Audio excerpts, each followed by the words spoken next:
Hello friends, मैं कंचन आपका अपने चैनल पे बहुत-बहुत स्वागत करती हूँ और आज हम देखेंगे भूगोल टेस्ट सीरीज के अंतर्गत भौगोलिक विचारधारा जियोग्राफिकल थॉट का पार्ट नंबर 1। ये टेस्ट सीरीज यूजीसी नेट के साथ-साथ यूपी पीजीटी, यूपी टीजीटी और असिस्टेंट प्रोफेसर के एग्जाम्स के लिए काफ़ी हेल्पफुल है।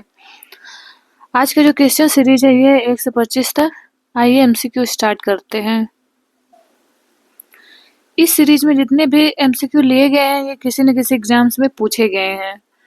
तो आइए प्रश्न संख्या 1 से स्टार्ट करते हैं। ये दिया है कि इलियड और ओडेसी नामक 2 महाकाव्यों की रचना किस यूनानी भूगोलवेत्ता ने की थी? ऑप्शन ए है हेरोडोटस, ऑप्शन बी है होमर, ऑप्शन सी है पोलिबियस व ऑप्शन डी है पेसिडोनियस। तो जो इलियड व ओडेसी नामक जो ये 2 महाग्रंथ हैं या महाकाव्य हैं, तो इसकी रचना किया गया है होमर द्वारा। इसका राइट आंसर हो जाएगा ऑप्शन बी। अगला प्रश्न देखते हैं। प्रश्न संख्या 2 है कि किस भूगोलवेत्ता ने कहा था कि सूर्य प्रतिदिन प्रायः समुद्र से निकलता है और सायंकाल पुनः उसी समुद्री जल में डूब जाता है? ऑप्शन ए है होमर, ऑप्शन बी है अरस्तु महोदय, ऑप्शन सी है थेल्स व ऑप्शन डी एनेक्जिमेंडर द्वारा। तो इसका जो राइट आंसर हो जाएगा, ये जो कथन है ये होमर महोदय का ही है। इन्होंने कहा था सूर्य प्रतिदिन प्रायः समुद्र से निकलता है और सायंकाल पुनः उसी समुद्री जल में डूब जाता है। अगला प्रश्न देखते हैं। प्रश्न संख्या 3 है कि होमर ने किस प्रकार की वायु को जेफरस कहा? ऑप्शन ए है उत्तर से बहने वाली शीत हवा, ऑप्शन बी है पूर्वी उष्ण व सरल हवा, ऑप्शन सी है दक्षिण से प्रवाहित तूफानी आर्द्र और कभी-कभी उग्र बन आगे बढ़ने वाली वायु, व ऑप्शन डी दिया है पश्चिम से प्रवाहित भयंकर झंझावात वाली वायु। तो जो होमर ने जो जिस जिस दिशा से चलने वाली वायु को जेफरस नाम दिया है, वो दिया है जेफरस को। ये पश्चिम से प्रवाहित जो भयंकर झंझावात वाली वायु है, इसको कहा। इन्होंने 4 प्रकार की वायु का वर्णन किया है। अलग-अलग दिशाओं से चलने वाली हवाओं को इन्होंने अलग-अलग नाम दिया है। जैसे इन्होंने जो पश्चिम में चला उसको नाम दे दिया जेफरस। इसका नाम इन्होंने जेफरस दिया। जो पूर्व में हवा चलती थी, पूर्वी हवा को इन्होंने कहा है यूरस। जो यूरस हवा है ये जो है ये गर्म और गर्म हवा है और बहुत धीमी गति से चलती है। और इन्होंने जो दक्षिण दिशा से हवा चलती थी इसको नाम दिया इन्होंने नोटस नाम दिया है। दक्षिण से चलने वाली हवा का नोटस नाम दिया। उत्तर में चलने वाली हवा का नाम दिया इन्होंने बोरस। उत्तर की हवा होगी बोरस, पश्चिम का होगी जेफरस, पूर्व का होगी यूरस व दक्षिण की हवा होगी नोटस। इस प्रकार इन्होंने नामकरण किया है चारों दिशाओं से चलने वाली हवाओं का। अगला प्रश्न देखते हैं। प्रश्न संख्या 4 है किस यूनानी भूगोलवेत्ता को प्रथम यूनानी विद्वान माना जाता है? ऑप्शन ए है होमर, ऑप्शन बी है थेल्स, ऑप्शन सी है अरस्तु, ऑप्शन डी है एनेक्जिमेंडर। तो देखिए जो प्रथम यूनानी विद्वान माने जाते हैं होमर महोदय ही माने जाते हैं। अगला प्रश्न देखते हैं। प्रश्न संख्या 5 है कि निम्न में से कौन सा कथन असत्य है? ऑप्शन ए है थेल्स प्रसिद्ध दार्शनिक और गणितज्ञ थे, ऑप्शन बी है थेल्स ने पृथ्वी का स्वरूप चपटी गोलाकार तस्तरी के समान बताया, ऑप्शन सी है कि थेल्स पृथ्वी को ब्रह्मांड के मध्य स्थित मानते थे, और ऑप्शन डी है कि थेल्स ने समस्त भूमंडल को 8 जलवायु प्रदेशों में व्यक्त किया था। तो असत्य कथन पूछा है तो इसका जो असत्य कथन है ये हो जाएगा ऑप्शन डी। अगला प्रश्न देखते हैं। प्रश्न संख्या है 6 के निम्न में से किस भूगोलवेत्ता ने नील नदी को 2 नदियों बाहेल गजल यानी श्वेत नील व बाहेल अजरक नीली नील के मेल से बना माना कि 2 नदियों इन्हीं 2 नदियों की धाराओं के मेल से नील नदी का उत्पत्ति माना इन्होंने। तो ऑप्शन ए दिया एनेक्जिमेंडर, ऑप्शन बी है थेल्स महोदय, ऑप्शन सी हेरोडोटस महोदय और ऑप्शन डी अरस्तु महोदय द्वारा। तो इसका राइट आंसर हो जाएगा ऑप्शन सी हेरोडोटस द्वारा दिया गया। अगला प्रश्न देखते हैं। प्रश्न संख्या 7 है नोमेन नामक यंत्र का आविष्कार किस भूगोलवेत्ता ने किया था? ऑप्शन ए है थेल्स, ऑप्शन बी है एनेक्जिमेंडर, ऑप्शन सी है हिगेटियस व ऑप्शन डी है हेरोडोटस। देखिए तो इसका जो राइट आंसर हो जाएगा नोमेन का जो आविष्कार किए थे ये थे एलेक्जेंडर महोदय। तो एनेक्जिमेंडर महोदय द्वारा बताया गया था कि जो नोमेन यंत्र था, यह किसी भी वस्तु की छाया को देखकर सूर्य की स्थिति को निर्धारित कर सकता था। इसका इसलिए प्रयोग किया जाता था।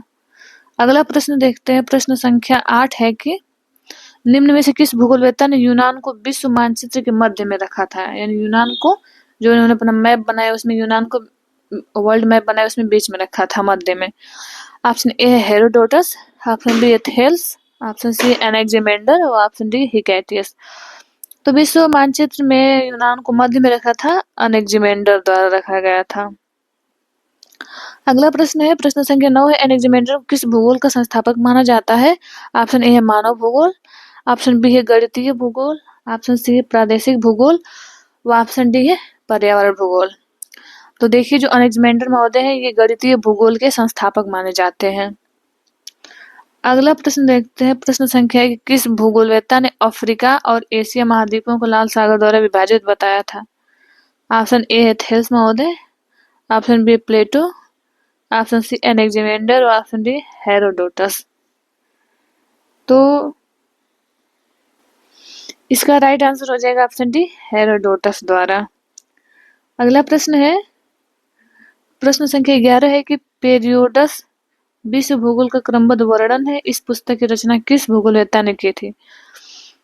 पेरियोडस, या फिर इसे कह सकते हैं जेस पेरियोडस के नाम से भी इस बुक का नाम है। पेरियोडस या जेस पेरियोडस दोनों कह सकते हैं।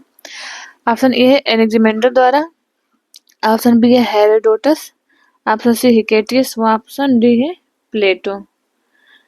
तो इसका जो राइट आंसर हो जाएगा, जो जेस पेरियोडस कह सकते हैं कि ग्रंथ या पुस्तक लिखी गई है, ये लिखी गई है हिकेटियस द्वारा।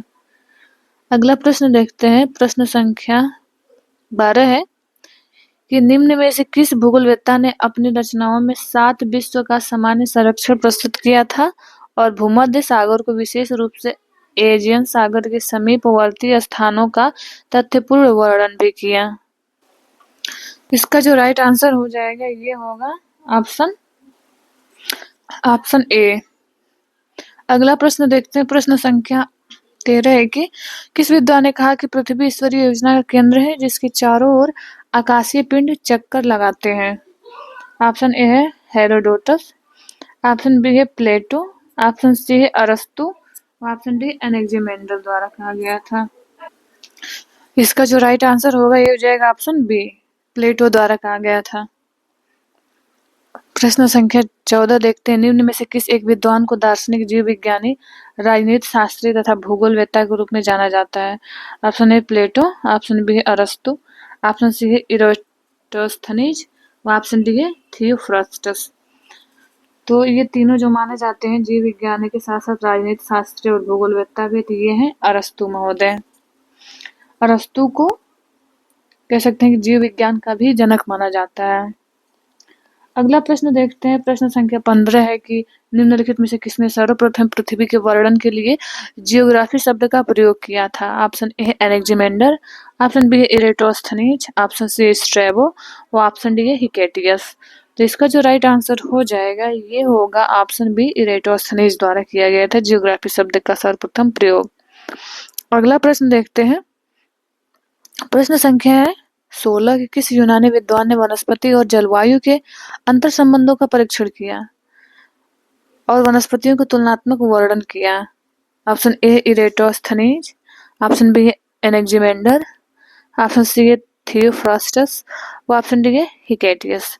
तो देखिए, इसका जो राइट आंसर होगा ये हो जाएगा ऑप्शन सी, थियोफ्रास्टस द्वारा।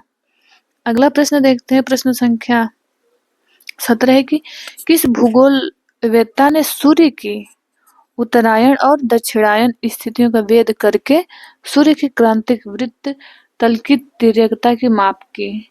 ऑप्शन ए है इरेटोस्थनीज, ऑप्शन बी है पोलिबियस, ऑप्शन सी है थियोफ्रास्टस और ऑप्शन डी है पेसिडोनियस।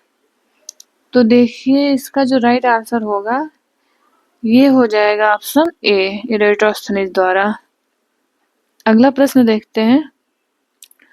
प्रश्न संख्या 18 है कि ये पूछ रहा है कि निम्न में से किस भूगोलवेत्ता ने वृत्त को 360 डिग्री में विभक्त किया? ऑप्शन ए है पेसिडोनियस, ऑप्शन बी है हिप्पारकस द्वारा, ऑप्शन सी है हिकैटिस द्वारा व ऑप्शन डी है एनेक्जिमेंडर द्वारा। तो देखिए इसमें से जो हो जाएगा कि सर्वप्रथम वृत्त को 360 डिग्री में व्यक्त किया, ये हो जाएंगे ऑप्शन बी हिपार्कस महोदय द्वारा किया गया था। अगला प्रश्न देखते हैं, प्रश्न संख्या 19 है कि टालमी ने विश्व का मानचित्र बनाया था जिसमें पृथ्वी का आकार वास्तविक से छोटा दिखाया गया था। यह किस भूगोलवेत्ता के माप के आधार पर था? ऑप्शन ए है हिप्पारकस द्वारा, ऑप्शन बी है पेसिडोनियस द्वारा, ऑप्शन सी है पोलिबियस द्वारा व ऑप्शन डी है इरेटोस्थनीज द्वारा। तो टालमी ने जो विश्व का मानचित्र बनाया था, ये बनाया था इन्होंने इरेटोस्थनीज के मानचित्र को अनुकरण करके।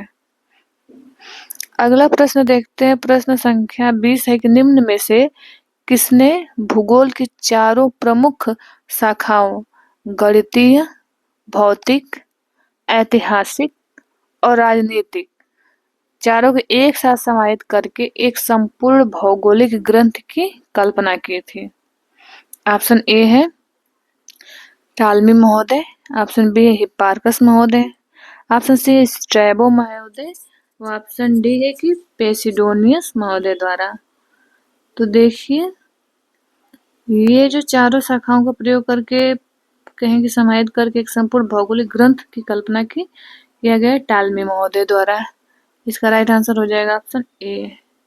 अगला प्रश्न देखते हैं, प्रश्न संख्या 21 है कि निम्न में से किसने चूनापत्थर प्रदेश यानी कास्ट प्रदेश में भूमिगत जल द्वारा निर्मित स्थलाकृतियों के निर्माण का वर्णन भौतिक भूगोलवेत्ता के दृष्टिकोण से किया? ऑप्शन ए हो गया पोम्पोनियस द्वारा, ऑप्शन बी है स्ट्रैबो द्वारा, ऑप्शन सी है इरेटोस्थनीज द्वारा और ऑप्शन डी है टालमी द्वारा। तो इसका जो राइट आंसर हो जाएगा कि जिन्होंने चूना पत्थर प्रदेश या कास्ट प्रदेशों में भूमिगत जल द्वारा जो निर्मित स्थलाकृतियां होती हैं, जो निर्माण होता है, तो उसका वर्णन किनके द्वारा किया गया है? इसका भी राइट आंसर हो जाएगा ऑप्शन डी टालमी महोदय द्वारा। अगला प्रश्न देखते हैं, प्रश्न संख्या 22 है कि डिकोरोग्राफिया नामक पुस्तक जिसमें पृथ्वी को 5 बृहद कटिबंधों में व्यक्त किया गया है किसकी रचना है? इसमें बताना है कि डिकोरोग्राफी किसकी रचना है। ऑप्शन ए है प्लिनी महोदय द्वारा, ऑप्शन बी है पोम्पोनियस द्वारा, ऑप्शन सी है स्ट्रैबो द्वारा व ऑप्शन डी है हिकैटिस द्वारा। तो ये बताना है कि ये पुस्तक किसके द्वारा लिखा गया है। तो ये जो पुस्तक है लिखी गई है पोम्पोनियस द्वारा। इनका पूरा नाम है पोम्पोनियस मेला। तो ये पुस्तक जो है इनकी है। देखिए अगला प्रश्न देखते हैं।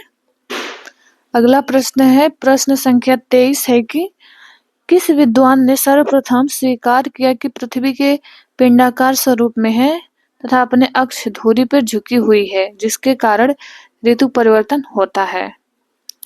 ऑप्शन ए है पोम्पोनियस द्वारा, ऑप्शन बी है स्ट्रैबो द्वारा, ऑप्शन सी है प्लिनी महोदय द्वारा, ऑप्शन डी टालमी द्वारा। देखिए इसका जो राइट आंसर हो जाएगा ये हो जाएगा ऑप्शन डी टालमी महोदय द्वारा। अगला प्रश्न है, प्रश्न संख्या 24 है कि लंबकोणीय प्रक्षेप और त्रिविमीय प्रक्षेप की रचना विधि का विवेचन किस भूगोलवेत्ता ने किया था? इसमें हमें बताना है कि ऑर्थोगोनल प्रोजेक्शन व स्टीरियोग्राफिक प्रोजेक्शन, इन दोनों प्रोजेक्शन का निर्माण विधि किसने दिया था? ऑप्शन देख लेते हैं। ऑप्शन ए है टालमी महोदय, ऑप्शन बी है स्ट्रेबर, ऑप्शन सी है पेम्पोनियस और ऑप्शन डी है इरेटोस्थनीज। तो इसका जो राइट आंसर हो जाएगा ये ऑर्थोगोनल प्रोजेक्शन व स्टीरियोग्राफिक प्रोजेक्शन दोनों दिया गया था टालमी महोदय द्वारा। अगला प्रश्न है, a book of routes and rails नामक पुस्तक की रचना किस भूगोलवेत्ता ने की है? ऑप्शन देखते हैं। देखिए ऑप्शन 4 ऑप्शन दिया है। ऑप्शन ए है इब्न सीमा, ऑप्शन बी है इब्न हाकल, ऑप्शन सी है अल-मसूदी व ऑप्शन डी है अल-बरूनी। तो ये जो पुस्तक है ये पुस्तक है इब्न हाकल की। इब्न हाकल की पुस्तक है a book of routes and rails. ये आज का अंतिम प्रश्न है। मिलते हैं नेक्स्ट वीडियो में और आपसे हम्बल रिक्वेस्ट है कि इस चैनल को सब्सक्राइब कर लें और अपने दोस्तों को भी शेयर करें। ये वीडियो देखने के लिए आपका बहुत बहुत धन्यवाद।